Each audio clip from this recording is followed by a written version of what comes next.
મારું નામ સહદેવભાઈ કણઝરિયા છે.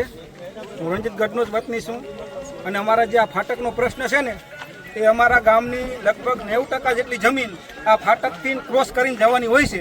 પણ આ ફાટક જ્યારે અમે આવી ત્યારે કલાકથી 1.5 કલાકનો ટાઈમ લેશે. ફાટકવાળા અમને ઊભા રાખે છે અને પછી જવા દેશે.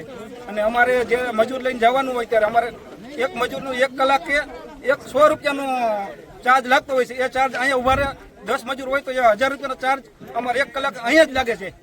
અને આ ખેડૂતની આ જે વિપત્તિ છે કોઈ સાંભળવા રાજી નથી. સાહેબ પણ અત્યારે હાજર છે, કોઈ અમને સારો જવાબ આપતું નથી. અને આ પ્રશ્નની અમે અવારનવાર ઘણી વખત રજૂઆત કરેલી છે. તમારી માંગણી શું છે? અમારી માંગણી છે કે આ ફાટક અમને ઓપન કરી આપો. આ ફાટક બંધ કોઈ દિવસ ન ચાલે.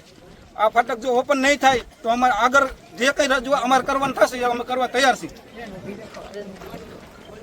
ફાટક નંબર 70C અને આ જમીન મારી આ ફાટકથી ટપીને આવેલી છે. તમારું નામ? મારું નામ ચાવડા થોપણભાઈ ઈશ્વરભાઈ, માજી સરપંચ. અને હાલમાં સવારે મજૂર લઈને જાય, અમારા 1.5 કલાક અહીંયા લેટ ફાટક ખોલતા નથી. અને ફાટક ખોલતા નથી, અમને તકલીફ પડે છે.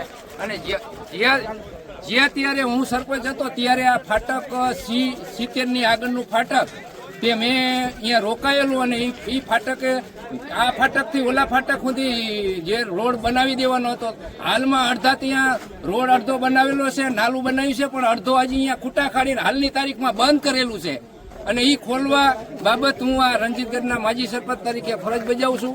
અને જો આ નહીં કરવામાં આવે તો કાલ રેલ રોકો આંદોલન પણ ચાલુ કરવામાં આવશે. અત્યારે સાહેબ હાજરમાં છે પણ કંઈ કોઈ જવાબ આપતા નથી. અને હાલમાં અત્યારે પત્રકારો ને બીજા ગામના આગેવાનો આવે છે અને આ ટ્રેન પણ રોકવાની છે. મારું નામ દિલીપભાઈ હરજીવનભાઈ, ગામ રણજીતગઢ. મારી જમીન રણજીતગઢમાં આવેલી છે, જે આ ફાટકને વટીને છે. તો અમે અહીંયા આવી છીએ તો દરરોજ 1.5 થી 2 કલાક ઊભું રહેવું પડે છે. અમારી આજે ગામ રણજીતગઢ ગામના બધા જ ખેડૂત મિત્રો ભેગા થયા છે અને અમારી એક જ રજૂઆત છે કે આ ફાટક કાયમ માટે ખુલ્લું રાખવામાં આવે.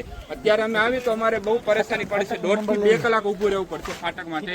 આજે સાહેબો પણ આવ્યા છે, અધિકારીઓ સાહેબો, તેમને અમે રજૂઆત કરી છે. પણ એ સાહેબનું એવું કહેવું છે કે અઠવાડિયાની અંદર 20,000 વાહનો, જે શક્ય નથી, 20,000 ટ્રેક્ટર કે એનાથી મોટા વાહનો, બાઇક નહીં, એવા વાહનો પસાર થાય તો જ 24 કલાક કાયમી માટે ફાટક ખુલ્લું રહેશે.